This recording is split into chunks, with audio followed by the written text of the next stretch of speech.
आप सबका इस वीडियो के अंदर क्या है, वेलकम है। जंतुओं की लाखों प्रजातियों का वर्णन किया गया है ना। कोई एनिमल्स है, पहले उनकी खोज हुई, फिर उन्हें नाम दिया गया, नाम के नोमेनकल्चर हो गया, ठीक है ना।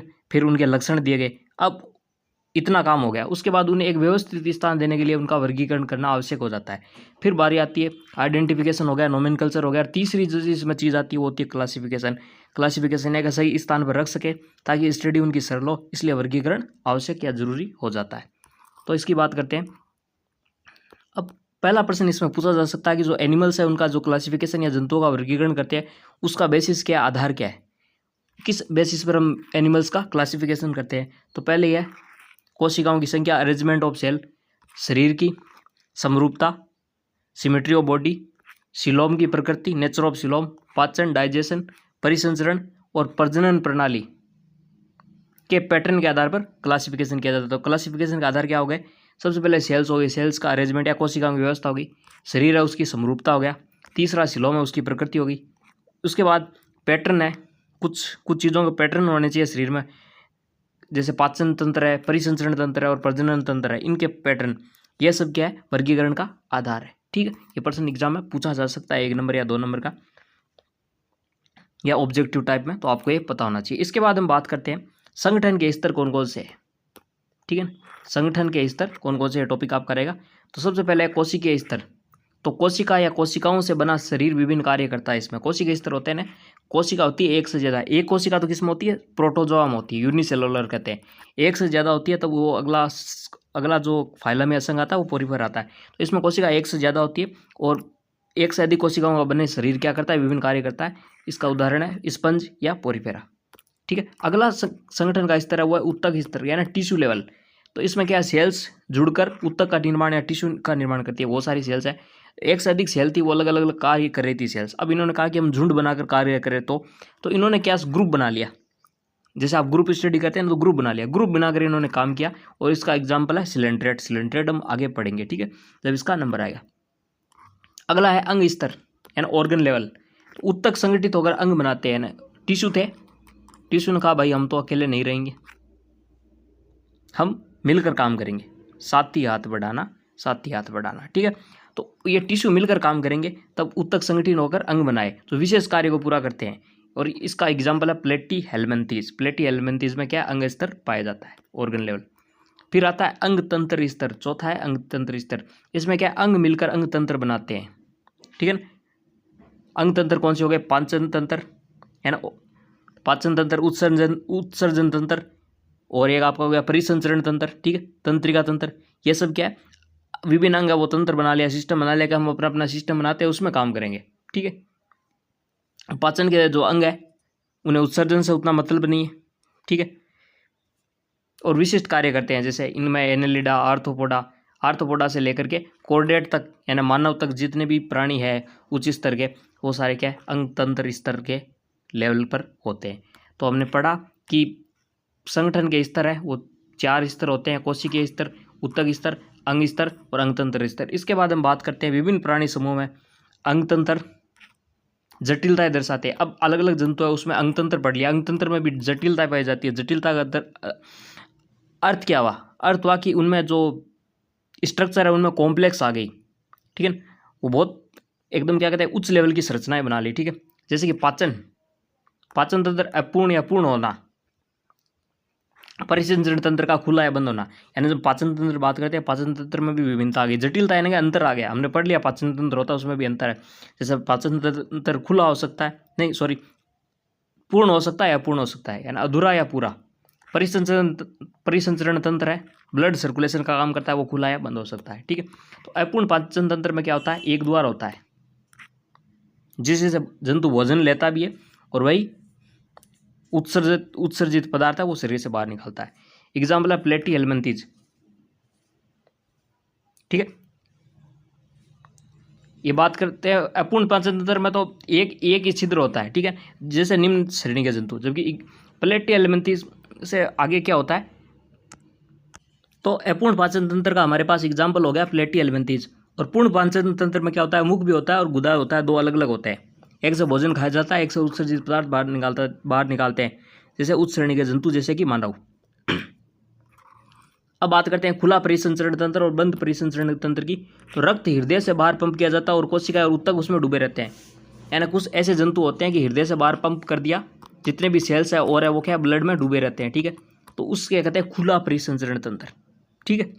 और बंद परिसंचरण तंत्र क्या होता है? रक्त का इस संचार धमनियों, शिराओं और केशिकाओं यानी कैपिलरीज के माध्यम से होता है, ठीक है। अब की बार क्या है, पाइप या ट्यूब्स बिछा दी शरीर में, उनके अंदर होता है, ठीक है। तो उसमें क्या होता है, बंद परिसंचरण तंत्र में सारे ऊतक है वो सारे उसके अंदर डूबे नहीं रहते ब्लड में, जबकि खुले में डूबे रहते हैं, ठीक है। अब आगे बात करते हैं इसके अंदर, वो होगी सम्मिति की बात करते हैं। तो सम्मिति 3 प्रकार की होती है। एक तो जंतु सम्मित होता है या नहीं होता। सम्मित होता है यानी कि एक जंतु है कोई, बीच में केंद्र है, इसको बीचों बीच काटे, ठीक है, तो 2 बराबर भागों में बांटा जा सकता है या नहीं बांटा जा सकता। नहीं बांटा जा सकता तब उस जंतु को कह देंगे असम्मित, और जब बांटा जा सकता है उसे कह देंगे सम्मित। सम्मित भी 2 प्रकार का होता है। पहली है रेडियल या अरीय सम्मिति, जब केंद्र से गुजरने वाली किसी भी विभाजन द्वारा 2 समान भागों में बांटा जा सकता है तब उसे कहते हैं रेडियल सम्मिति। यानी एक जंतु है, बीच रेखा, यहाँ से काट लो, यहाँ से काट लो, यहाँ से काट लो, यहाँ से काट लो, कहीं से भी काट लो, यानी एक से ज़्यादा जगह से उसको काट कर बीचों बीच काट कर 2 बराबर भागों में बांट सकते हैं तो उसे कहते हैं रेडियल सम्मिति। जैसे स्टार फिश में होती है और हाइड्रा में होती है, ठीक है, कि बीच में से, ठीक है, समझ गए होंगे। कोई भी जंतु बीच में से काट कर एक ही स्थान पर काट कर देगा तो उसे कहते हैं द्विपार्श्व सम्मित, दायां बायां बंट गया। लेकिन बहुत जगह से बीचों बीच से काट कर 2 बराबर भागों में बांट दिया तब वो कहलाती है रेडियल या अरीय सम्मिति। दूसरी है द्विपार्श्व सम्मिति, तब क्या है कि एक जंतु को केवल एक तल या अक्ष द्वारा 2 बराबर भागों में विभाजित किया जा सकता है। उदाहरण के लिए एनिलिडा, आर्थ्रोपोडा, ठीक है, बीचों बीच काटना है तो ऐसे काटा जा सकता है एनिलिडा और आर्थ्रोपोडा को, ठीक है, दायां बायां बनता है। द्विपार्श्व में क्या होता है, दाएं और बाएं 2 होने चाहिए, ठीक है, तो एक स्थान पर ही काटा जा सकता है। असम्मिति क्या होती है, शरीर बराबर आधे भागों में विभाजित नहीं होता, जैसे कि अमीबा। अमीबा की स्ट्रक्चर कैसी होती है, आपने बचपन में पढ़ी होगी, ठीक है ना। अमीबा की एकदम सरल स्ट्रक्चर होती है, ऐसे कैसे भी हो सकती है। तब इसको बीचों बीच काटेंगे तो कैसे होगा, ये अलग हो गया, अलग हो गया। इसी तरह स्पंज होते हैं, इनमें क्या है, इसको कहते हैं असम्मित प्राणी, और इस कैरेक्टर को क्या कहते हैं, असम्मिति, ठीक है। अब बात करते हैं आगे, द्विकोर की क्या होते हैं, डिप्लोब्लास्टिक, वह जंतु जिनमें कोशिकाएं 2 भ्रूणीय परतों, बाहरी एक्टोडर्म और आंतरिक एंडोडर्म में विस्तृत होती है। जब भ्रूण बनता है तो जब मान लो 2 परतें बनती है, ठीक है, ये बाहरी यहाँ पर एक्टोडर्म और आंतरिक एंडोडर्म, ये 2 परतें हैं, तब उसे कहते हैं डिप्लोब्लास्टिक या द्विकोर की, ठीक है। और द्विकोर की का आपको एग्जाम्पल पूछे तो इसका एग्जाम्पल हो गया क्या, सिलेंट्रेट, ठीक है। इसके बाद हम बात करते हैं डिप्लोब्लास्टिक, पोरीफेरा और निडेरिया को सिलेंट्रेट कहते हैं, पोरीफेरा, और सिलेंट्रेट क्या है, डिप्लोब्लास्टिक है। अब अगला बात करते हैं ट्रिप्लोब्लास्टिक या त्रिकोर की क्या कहते हैं, कहीं पर त्रिप्लोब्लास्टिक भी लिखा होता है, ठीक है। तो जिन प्राणियों में विकासशील भ्रूण एक्टोडर्म और एंडोडर्म के अलावा तीसरी जनन परत मेसोडर्म होती है उन्हें कहते हैं। इसमें क्या 3 परत होती है। सबसे बाहर क्या होगी, एक्टोडर्म, बीच में क्या हो गई, सॉरी अंदर ही अंदर हो गई एंडोडर्म, और बीच में एक परत और पाई जाती है जिसे कहते हैं मेसोडर्म। तो ये 3 परतें होती है, तब उसे कहते हैं त्रिकोर की। भ्रूण के अंदर एम्ब्रियो जब बनता है किसी जंतु का, तो इसके एग्जाम्पल हो गए प्लेटीहेल्मिंथेस और कॉर्डेट्स, ठीक है। आगे बात करते हैं शरीर की गुहा जो मेसोडर्म से आच्छादित होती है वो क्या कहलाती है, सीलोम की। अगला इसके अंदर संगठन के स्तर के अंदर है, ठीक है ना, हम वर्गीकरण के आधार देख रहे हैं, ठीक है ना, संगठन का स्तर देख लिया, वर्गीकरण के आधार देख रहे हैं। अगला वर्गीकरण का आधार है वो है सीलोम। तो शरीर की कोई केविटी या गुहा है जो मेसोडर्म से ढकी होती है उसे क्या कहलाते हैं, सीलोम कहलाती है। सीलोम रखने वाले जानवरों को सीलोमेट कहते हैं, जैसे एनेलिडा, मोलस्का, कॉर्डेटा, ठीक है, जिसमें सीलोम पाई जाती है उन्हें कहते हैं सीलोमेट। कुछ जानवरों में गुहा मेसोडर्म द्वारा पंक्तिबद्ध नहीं होती, बल्कि एक्टोडर्म और एंडोडर्म के बीच थैली के रूप में बिखरी होती है, ठीक है। मेसोडर्म पाई तो जाती है लेकिन ऐसे थैली के रूप में, सिक्कों के रूप में पाई जाती है, ठीक है ना, बीच में, तो उन्हें कहते हैं स्यूडोसिलोमेट। पाई जाती है लेकिन पूरी तरह कवर नहीं करती, जैसे एस के हेलमिंथेस होते हैं उनमें ये होती है। अगला इसमें है कि कुछ जंतुओं में शरीर गुहा अनुपस्थित होती है। अब की बार क्या है कि ये सीलोम प्रेजेंट ही नहीं है, तो अब कह देंगे एसिलोमेट, जैसे प्लेटीहेल्मिंथेस, ठीक। तो हमने देखा सीलोम क्या है, मेसोडर्म से आच्छादित होती है। शरीर की गुहा जो वो कहलाती है, शरीर की गुहा जो मेसोडर्म से ढकी होती है सीलोम कहलाती है। जिनमें सीलोम पाई जाती है उन्हें सीलोमेट प्राणी कहते हैं, जैसे एनालिडा, कॉर्डेटा, मोलस्का। कुछ जानवरों में मेसोडर्म द्वारा पंक्तिबद्ध नहीं होती, बल्कि एक्टोडर्म और एंडोडर्म के बीच ऐसे सिक्कों के रूप में या थैली रूप में पड़ी रहती है, तब क्या करते हैं, उसे कहते हैं स्यूडोसिलोमेट, जैसे एस के हेलमिंथेस। और जब ये पाई नहीं जाती तब कहते हैं एसिलोमेट। जैसे प्लेटीहेल्मिंथेस। आगे बात करते हैं, कुछ जानवरों में बाहरी और आंतरिक रूप से केंचुए की तरह क्रमिक पुनरावृत्ति के साथ खंडों में विभाजन होता है, जिसे मेटामोरिक सेगमेंटेशन कहा जाता है। यानी कुछ जंतु है जिनके शरीर है ना खंड के बने होते हैं, ठीक है, तब उसे कहते हैं मेटामेरिक सेगमेंटेशन। और इसका एग्जाम्पल है केंचुआ। और ये खंड किसी बाहर से नहीं होते, अंदर भी होते हैं, ठीक है ना, खंड या टुकड़ों से बने होते हैं, तो उसे कहते हैं मेटामेरिक विभाजन या मेटामेरिक सेगमेंटेशन। ये किस में पाया जाता है? केंचुए में पाया जाता है। इसके बाद करते हैं नोटोकॉर्ड। नोटोकॉर्ड एक संरचना होती है जो मेसोडर्म से उत्पन्न होती है, जिनमें यह पाई जाती है उसे कहते हैं कॉर्डेट जंतु, ठीक है। आगे नोटोकॉर्ड वर्टिब्रेट कॉलम बनती है, ठीक है ना, जिसे रीढ़ की हड्डी कहते हैं उच्च जंतुओं में। लेकिन ये होती क्या है? नोटोकॉर्ड, जिनमें पाई जाती है कॉर्डेट, और जिनमें नहीं पाई जाती उन्हें कहते हैं नॉन कॉर्डेट। तो नोटोकॉर्ड की उपस्थिति या अनुपस्थिति भी एक क्या वर्गीकरण का आधार है। जिनमें पाई जाती है उन्हें कहते हैं कॉर्डेट, जैसे उच्च श्रेणी के जंतु होते हैं, ठीक है, जितने भी मानव है, गाय है, भैंस है, मछलियाँ हैं, जितने भी सांप वगैरह। और नॉन कॉर्डेट कौन हो गए? पोरिफेरा हो गए, सिलेंट्रेटा हो गए। और हेमिकॉर्डेटा क्या है? हेमिकॉर्डेटा ऐसे जंतु है, उनमें क्या होता है कि कुछ लक्षण नॉन कॉर्डेट के मिलते हैं, कुछ कॉर्डेट के मिलते हैं। हेमिकॉर्डेटा के जो जंतु उन्हें कहते हैं कॉर्डेट और नॉन कॉर्डेट के बीच की योजक कड़ी, ठीक है, क्योंकि इनमें नोटोकॉर्ड पाई जाती है लेकिन वो पूर्णतः विकसित नहीं होती, ना तो इन्हें कॉर्डेट में रख सकते हैं ना नॉन कॉर्डेट में, इसलिए एक अलग संघ में रखते हैं, हेमिकॉर्डेट कहते हैं। और ये कॉर्डेट और नॉन कॉर्डेट के बीच की योजक कड़ी कहलाती है, ठीक है। आज हमने क्या क्या पढ़ा, हम रिवीजन कर लेते हैं। सबसे पहला था कि जंतु की लाखों प्रजातियों की खोज हो चुकी है, उनका वर्गीकरण आवश्यक है, और वर्गीकरण के लिए कोशिकाओं की व्यवस्था, शरीर की समरूपता, सीलोम की प्रकृति, पाचन परिसंचरण और प्रजनन प्रणाली के पैटर्न वर्गीकरण का आधार होते हैं। उसके बाद हमने बात की संगठन के स्तर 3-4 होते हैं। पहला होता है कोशिकीय स्तर, जैसे पोरिफेरा। ऊतक स्तर सिलेंट्रेट में होता है। अंग स्तर प्लेटीहेल्मिंथेस में, और अंगतंत्र स्तर एनालिडा से कॉर्डेट। और अंगतंत्र में जटिलता पाई जाती है, जैसे पाचन तंत्र अपूर्ण या पूर्ण, परिसंचरण तंत्र खुला या बंद होता है। उसके बाद हमने बात की थी समिति की, जो 3 प्रकार की होती है। अरीय समिति जो स्टारफिश हाइड्रा में पाई जाती है, द्विपार्श्व समिति आर्थ्रोपोडा एनालिडा में, असमिति जिसमें समिति नहीं पाई जाती, जैसे कि स्पंज और अमीबा। उसके बाद हमने बात की थी द्विकोरकी और त्रिकोरकी की। द्विकोरकी सिलेंट्रेट है, जिनका एग्जाम्पल 2 प्रतियां होती है। त्रिकोरकी में 3 प्रतियां होती है, एक बाहर एक्टोड्रम, अंदर एंडोड्रम और बीच में मेसोड्रम, प्लेटीहेल्मिंथेस और कॉर्डेट। उसके बाद हमने बात की थी सीलोम की, जो शरीर की गुहा जो मेसोड्रम से ढकी होती है सीलोम कहलाती है। सीलोम रखने वाले प्राणी सीलोमेट, नहीं रखने वाले एसीलोमेट।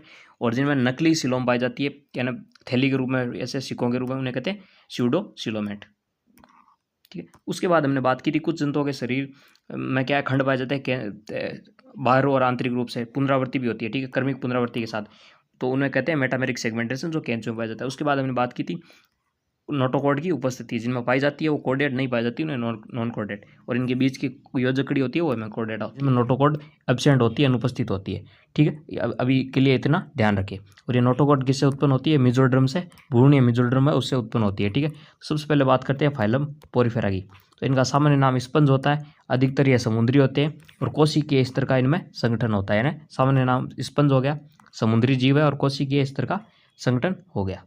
अगला इसका लक्षण है पोरिफेरा का कि शरीर में नालतंत्र प्रणाली पाई जाती है, जिसमें कि पानी सूक्ष्म छिद्र होते हैं, ओस्टिया, यानी एक जंतु है, छोटे छोटे छिद्र होते हैं, उनके अंदर से ओस्टिया कहते हैं, शरीर के अंदर प्रवेश करता है। और अंदर एक केंद्रीय गुहा होती है जिसे स्पोंजोसील कहते हैं, प्रवेश करता है, जहाँ से ये ओस्कुलम के माध्यम से, और एक बड़ा छिद्र होता है ओस्कुलम कहते हैं, उससे पानी बाहर निकलता है, ठीक है। पोषण, शोषण, उत्सर्जन का कार्य जल परिवहन प्रणाली के माध्यम से होता है, ठीक है। इस पानी इनके अंदर, जीवों के अंदर बहता रहता है। ओस्कुलम ओस्टिया से अंदर घुसता है और ओस्कुलम से बाहर निकलता है। इस पानी के अंदर बहुत सारे सूक्ष्म जीव आते हैं, उनको ये भोजन रूप में ग्रहण कर लेते हैं, ऑक्सीजन ले लेते हैं। इसके अलावा जो उत्सर्जित पदार्थ बनते हैं वो ओस्कुलम द्वारा बाहर निकाल दिए जाते हैं। तो ये नाल प्रणाली है, इनके अंदर सब काम करती है, पोषण हो, शोषण हो या उत्सर्जन हो, ठीक है। इसके बाद है कंकाल है, इनका कंटिकाओं और स्पॉन्जिन फाइबर से बना होता है। अगला है अंडाणु और शुक्राणु एक ही जीव यानी उभयलिंगी द्वारा निर्मित होते हैं। अलैंगिक जनन विखंडन द्वारा और युग्मक निर्माण द्वारा लैंगिक प्रजनन होता है। अलैंगिक जनन तो होता है विखंडन द्वारा, और लैंगिक जनन होता है युग्मक निर्माण के द्वारा, ठीक है। और निषेचन इनमें आंतरिक होता है, और इनका विकास है वो अप्रत्यक्ष होता है। इनके उदाहरण है साइकोन और स्पॉन्जिला। अब बात करते हैं पोरिफेरा का, आगे फर्दर क्लासिफिकेशन किया गया है, जिसका आधार है कंकाल और नालतंत्र की उपस्थिति, ठीक है। कंकाल और नालतंत्र है, उसके आधार पर 3 इनके वर्ग होते हैं, 3 वर्ग या क्लास होती है पोरिफेरा की। पहली है वर्ग या क्लास कैलकेरिया, इसे कैल्सी स्पंज भी कहते हैं। इनमें कंकाल है कैल्शियम कार्बोनेट यानी CaCO3 का बना होता है, इसका एग्जाम्पल है साइकोन और ग्रेसिया। अगला है वर्ग हाइलोस्पंजी, इनमें सिलिका का बना कंकाल होता है जैसे यूप्लेक्टेला और हाइलोनीमा। तीसरा वर्ग है इनके अंदर डीमोस्पांजिया, ये सल्फरयुक्त स्पांजिन प्रोटीन का कंकाल होता है इनमें, इनका एग्जाम्पल है स्पांजिला और यू स्पांजिया। अगला फाइलम लेते हैं हम, जिसका नाम है फाइलम नाइडेरिया, निडेरिया या सिलेंट्रेट कहते हैं इन्हें। तो वे जलीय, वे या ये लगा लेंगे, ये हटा देंगे। जलीय, अधिकतर समुद्री, स्वतंत्र रूप से तैरने वाले, रेडियल समित वाले जानवर है कौन? सिलेंट्रेट्स। शरीर पर नाइडोब्लास्ट पाई जाती है नाइडोब्लास्ट की उपस्थिति, जिसका कार्य है रक्षा और शिकार। संगठन है ऊतक स्तर का होता है और ये डिप्लोप्लास्टिक होते हैं। अगला है दो प्रकार के शरीर होते हैं जिन्हें पॉलिप और मेडुसा कहते हैं। पॉलिप बिना स्थिर और बेलनाकार होता है। पॉलिप और मेडुसा दो बात करते हैं, ये मिसप्रिंट हुआ, ठीक है ना। पॉलिप क्या होता है? स्थिर होता है, एक जगह रहता है, और एक बेलनाकार यानी बेलनुमा होता है, ठीक है। उदाहरण है इसका हाइड्रा, ठीक है। उसके बाद मेडुसा छतरीनुमा होता है और मुक्त और तैराकी होता है। यानी मेडुसा होता है वो छतरीनुमा होता है, जैसे कि ओरेलिया, यानी ऊपर ऐसे छतरी सी होती है, ठीक है, और ऐसा जीव होता है। अब बात करते हैं ओरेलिया और जेलीफिश हो गए।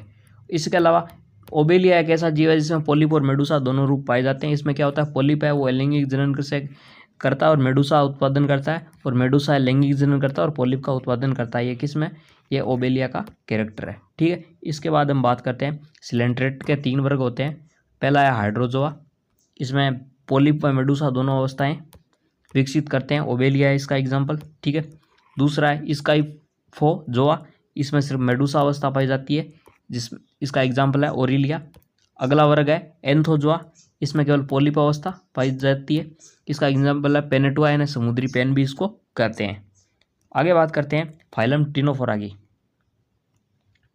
तो पहला लक्षण इनका आमतौर पर कॉम जेली या समुद्री अखरोट के रूप में जाना जाता है। संगठन के ऊतक स्तर के साथ विशेष रूप से समुद्री होते हैं ये, और डिप्लोप्लास्टिक रेडियल समिति इनमें पाई जाती है। अगला है शरीर में 8 रोमक कंघी प्लेटें होती है जो गति में मदद करती है, ठीक है। अगला इनका कैरेक्टर है बायोलुमिनेसेंस होते हैं, यानी प्राणी द्वारा प्रकाश उत्सर्जित होता है, ये इनकी मुख्य विशेषता है। शरीर पर 8 कंघी और बायोलुमिनेसेंस के दो विशेषताएं टिनोफोरा की विशिष्ट है, ठीक है ना, जो सबसे अलग बनाती है इन्हें। ये उभयलिंगी है, निषेचन बाह्य है, विकास अप्रत्यक्ष है। उदाहरण कैटेनोप्लाना और प्लूरोब्रेंचिया या ब्रेंकिया टिनोफोरा के एग्जाम्पल है। अब आगे बात करते हैं फाइलम प्लेटीहेल्मिन्थीज की। तो इन्हें चपटे कर्मी भी कहते हैं, और डोर्सो वेंट्रली चपटा शरीर होता है इनका, द्विपक्षीय रूप में समित होता है, ट्राइप्लोब्लास्टिक होते हैं। संगठन के अंग स्तर के साथ एसिलोमेट ये होते हैं। मनुष्य सहित अन्य जंतुओं में अंतःपरजीवी व रोगकारी होते हैं। इनमें ज्वाला कोशिकाएं पाई जाती है जो उत्सर्जन में सहायता करती है। लीवर फ्लूग ऐसा होता है दिखने में, ठीक है, ऐसे पत्ती सा होता है यहाँ से ऐसे, ठीक है ना। एक मिनट, लीवर फ्लूग ऐसे होता है पत्ती सा, और इसके अंदर ज्वाला कोशिका पाई जाती है उत्सर्जन के लिए। इसके अलावा प्लेटीहेल्मिन्थीज होता है, एक टीन या सोलियम होता है, वो ऐसे फीतेनुमा होता है, ठीक है। कोशिकाएं, ज्वाला कोशिकाएं उत्सर्जन में मदद करती है। निषेचन आंतरिक होता है, विकास अप्रत्यक्ष होता है, और ये उभयलिंगी होते हैं। इनके 3 वर्ग होते हैं प्लेटीहेल्मिन्थीज के। एक होता है ट्रिबेलेरिया, शरीर पर चूसकों का अभाव होता है, इसका एग्जाम्पल है प्लेनेरिया, ठीक है। दूसरा होता है ट्रिमेटोडा, ये परजीवी होते हैं, बाह्य और आंतरिक दोनों प्रकार के। खंड विहीन होते हैं, खंड नहीं पाए जाते, शरीर पर हुक व चूसक होते हैं, इसका एग्जाम्पल है फेसियोला हिपेटिका। अगला है सेस्टोडा, ये अंतःपरजीवी होते हैं, शरीर पर खंड होते हैं, चूसक होता है, और शरीर के अग्रभाग पर स्कोलेक्स मौजूद होता है, इसका एग्जाम्पल है टीनिया की जितनी भी स्पीसीज है वो इसमें सारी आती है, ठीक है। तो ये था प्लेटीहेल्मिन्थीज। अब बात करते हैं हम आगे फाइलम एस के हेल्मिन्थीज की बात करते हैं। इन्हें राउंड वर्म भी कहते हैं। वे मुक्तजीवी, यानी ये मुक्तजीवी जलीय स्थलीय पौधों या जानवरों में परजीवी होते हैं। द्विपार्श्व रूप से समित होते हैं, ट्रिप्लोब्लास्टिक होते हैं और स्यूडोसिलोमेंट होते हैं। शरीर का इस तरह वो अंगतंत्र का होता है सबसे मोस्ट। आहार नाल सुविकसित पेशीय ग्रसनी से परिपूर्ण होती है। एक लिंगी होते हैं, और मादाएं नर की तुलना में लंबी होती है सबसे, ये भी इसका स्पेशल कैरेक्टर हो गया। इसके एग्जाम्पल है एस्केरिस जिन्हें गोलर कर्मी कहते हैं, ऊचेरिया फाइलेरिया कर्मी कहते हैं, इंसाइक्लोस्टोमा, ये इनके एग्जाम्पल है। अब इनका वर्गीकरण देखें तो इनमें दो वर्ग होते हैं, एक होता है एफेस मीडिया, फेस मीडिया संवेदी अंग नहीं पाए जाते, इसका एग्जाम्पल हो गया डेस्मो स्कोलेक्स। दूसरा वर्ग है इनका फेस मीडिया संवेदी अंग पाए जाते हैं, एस्केरिस और वाउचेरिया इनके एग्जाम्पल हो गए। अब हम आगे बात करते हैं फाइलम एनेलिडा की। ये जलीय या स्थलीय होते हैं, द्विपार्श्व रूप पर सम्मिलित होते हैं, अंग प्रणाली स्तर के साथ वास्तविक खंडीभवन यानी खंडयुक्त शरीर होता है इनमें, ठीक है। नेरिस जैसे जलीय एनेलिड में तैरने के लिए पार्श्व उपांग पाए जाते हैं जिन्हें पैरापोडिया कहते हैं, और इनके अलावा एक संरचना इनमें पाई जाती है जिसे कहते हैं नेफ्रिडिया, जो उत्सर्जन में मदद करती है। इसके बाद है तंत्रिका तंत्र में क्या होते हैं, युग्मित गैंग्लिया होते हैं जो पार्श्व तंत्रिकाओं द्वारा डबल वेंट्रल तंत्रिका कॉर्ड से जुड़े होते हैं। इसके बाद है ये एकलिंगी होते हैं जैसे नेरिस, या उभयलिंगी केंचुआ या जोंक होते हैं। इनके एग्जाम्पल है फेरेटिमा केंचुआ, हिरोडेनिया खून चूसने वाली जोंक जो पानी में पाई जाती है, मनुष्य के शरीर के चिपक कर खून चूस लेती है, ठीक है। अब बात करते हैं अगला फाइलम है आर्थ्रोपोडा। मुख्य लक्षण है कि द्विपार्श्व रूप से सम्मिलित होते हैं, खंडयुक्त शरीर होता है। इनके तीन मुख्य टेगमेंटा या खंड होते हैं शरीर में। पहला होता है शिरोवक्ष, इसमें सिर आता है, इसमें मुख है, एंटीना है और आंखें, और वक्ष आता है जिसमें पैर और पंख यदि मौजूद हो तो होते हैं, यानी कि शिरोवक्ष में सिर और वक्ष आते हैं, सिर में मुख, एंटीना और आंखें, और वक्ष के अंदर पैर और पंख यदि मौजूद हो तो, अन्यथा सिर्फ वक्ष होता है। इसका अगला है उदर या पेट, यानी इसमें आंतरिक अंग होते हैं। उदर में खंडों की संख्या विभिन्न प्रजातियों में अलग अलग होती है। काइटिन का बाह्य कठोर कंकाल होता है जो उन्हें समर्थन, सुरक्षा और जल संरक्षण प्रदान करता है। खंडयुक्त उपांग होते हैं जो प्रत्येक खंड में जोड़े गए उपांग होते हैं, जिसे कार्य होता है इनका चलना, खाना पकड़ने और संवेदन और प्रजनन। अगला है शारीरिक क्रियाएं। खुला परिसंचरण तंत्र पाया जाता है। श्वसन तंत्र के लिए गलफड़े, ट्रेकिया या फेफड़े होते हैं। उत्सर्जन तंत्र मेलपी की नलिकाएं और ग्रीन ग्रंथियों द्वारा होता है। तंत्रिका तंत्र एक केंद्रीय तंत्रिका तंत्र होता है और संवेदी अंग होते हैं। प्रजनन, लैंगिक प्रजनन मुख्य होता है। अन्य लक्षण की बात करें तो आर्थ्रोपोड्स सबसे बड़ा विविधता वाला संघ है, यानी कि जंतु जगत का सबसे बड़ा संघ कौन सा है, वो आर्थ्रोपोडा है, सबसे मोस्ट लाइन है इनकी। इनमें 1 मिलियन से अधिक प्रजातियां शामिल है। वितरण ये सभी प्रकार के आवासों जैसे जलीय, स्थलीय, हवाई वातावरण में पाए जाते हैं। पारिस्थितिकी महत्व खाद्य श्रृंखला में महत्वपूर्ण भूमिका निभाते हैं और परागण, अपशिष्ट पदार्थों के अपघटन और रोग नियंत्रण का कार्य करते हैं।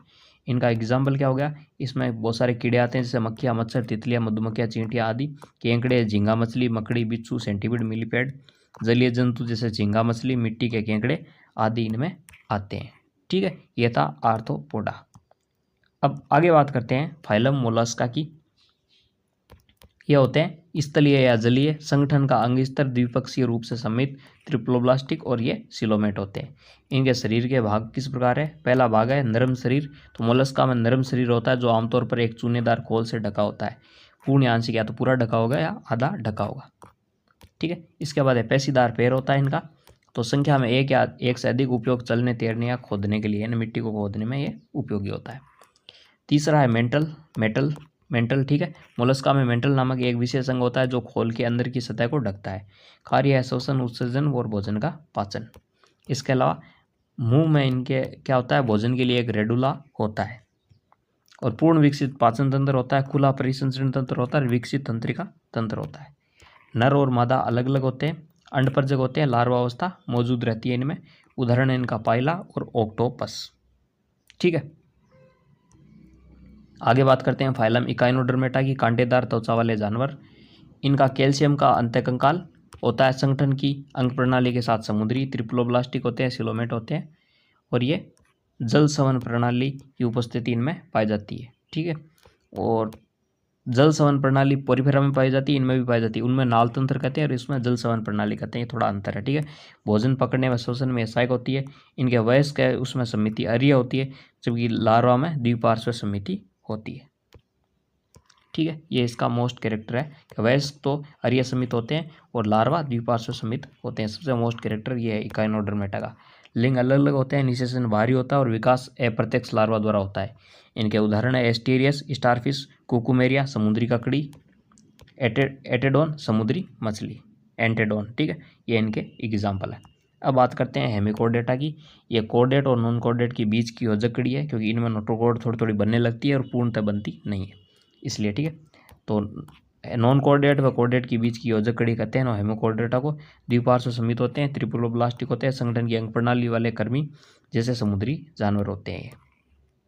शरीर बेलनाकार होता है, जो सूंड, कॉलर और वक्ष में विभाजित होता है। कॉलर में अल्प विकसित स्टेमोकॉर्ड पाई जाती है, जो नोटोकॉर्ड के समान होती है। नोटोकॉर्ड नहीं पाई जाती, लेकिन नोटोकॉर्ड इनमें बनने लगती है, जिसको कहते हैं स्टेमोकॉर्ड। ठीक है, इसके बाद खुला परिसंचरण तंत्र होता है, गलपड़ों द्वारा शोषण करते हैं। उत्सर्जन अंग इनका सूंड ग्रंथियां हैं। लिंग पृथक होता है, निषेचन बाह्य होता है। लार्वा इनकी सबसे मोस्ट है, टोनेरिया नामक लार्वा इनकी होती है। अगला है, इनके एग्जाम्पल है बेलेनोग्लोसस और सेकोग्लोसस। ठीक है, ये इनके एग्जाम्पल है। तो ये था आज का वीडियो। इसके अंदर हमने नॉन कोर्डेट्स देखे, पोरिफेरा से लेकर के हमने इकाइनोडर्मेटा तक। उसके बाद हमने एक हेमिकोर्डेटा भी देख लिया, जो नॉन कोर्डेट और कोर्डेट के बीच की योजकड़ी कहलाता है। ठीक है, कुछ इन्हें कोर्डेट में रखते हैं, कुछ नॉन कोर्डेट में रखते हैं, लेकिन आजकल इसको पृथक रूप से अध्ययन किया जाता है। ये था। कोर्डेट्स की बात करते हैं तो ये उच्च कोटि के जीव होते हैं और ये पूर्णतः सुविकसित होते हैं, यानी हर तरह की जो संरचना होती है, स्ट्रक्चर होती है, वो विकसित होती है इनमें। और इनके 3 मुख्य लक्षण होते हैं। जो पृष्ठरज्जु होती है वो उपस्थित होती है, यानी नोटोकॉर्ड होती है। आगे के जीवों जैसे मानव में जो पीछे रीढ़ की हड्डी होती है ना, वही होती है नोटोकॉर्ड। कुछ में कम उपास्थि होती है, तो उसे नोटोकॉर्ड कहते हैं। फिर आगे वो मेरुदंड में बदल जाती है। केंद्रीय तंत्रिका तंत्र एकल और पृष्ठीय पीछे की तरफ होता है और खोखला होता है। इसके अलावा युग्मित गर्सनी क्लोम छिद्र पाए जाते हैं। आप कहेंगे मानव में कहाँ पाए जाएंगे, मानव में नहीं, ये मछलियों में ये पाए जाते हैं। युग्मित गर्सनी क्लोम छिद्र होते हैं। तो 3 मुख्य लक्षण है कोर्डेट्स के। ठीक है, पता होना चाहिए। पर पृष्ठरज्जु उपस्थित होती है, ठीक है ना, जिसे नोटोकॉर्ड या वर्टिब्रेट कॉलम कहते हैं। केंद्रीय तंत्रिका तंत्र यानी सेंट्रल नर्वस सिस्टम होता है, वो एकल होता है और पृष्ठीय खोखला होता है और युग्मित ग्रसनी क्लोम छिद्र पाए जाते हैं। इसके बाद आगे बात करते हैं कोर्डेटा के 3 उपसंग होते हैं। इनका क्लासिफिकेशन की बात करें, पहला होता है यूरोकोर्डेटा। इसमें क्या है कि पृष्ठरज्जु या नोटोकॉर्ड केवल लार्वा की दुम में पाई जाती है। दुम है ना, पूंछ में पाई जाती है ना। कोई भी जीव है, ठीक है ना, ऐसे मान लो कोई जीव है, ठीक है, शरीर है, तो उसकी पूंछ होती है। पूंछ के अंदर ही सिर्फ क्या है कि वो नोटोकॉर्ड उपस्थित होती है। नोटोकॉर्ड रीढ़ की हड्डी की तरह होती है, ठीक है ना।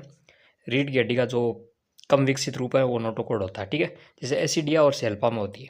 अगला होता है सेफेलोकोर्डेट। 3 उपसंग बताए थे। दूसरा, इसमें क्या है, पृष्ठरज्जु या नोटोकॉर्ड सिर से पूंछ तक पाई जाती है। यानी यूरोकोर्डेटा में केवल पूंछ में पाई जाती है, जबकि इनमें सिर से पूंछ तक पाई जाती है और ये जीवन के अंत तक बनी रहती है। और एक बढ़िया कैरेक्टर इनका ये कि पूरे जीवन भर इनमें पाई जाएगी, किनमें, सेफेलोकोर्डेटा में। इसका एग्जाम्पल है एम्फीओक्सस। तीसरा इसका जो संघ है, उपसंघ है, वो है वर्टिब्रेटा या कशेरुकी।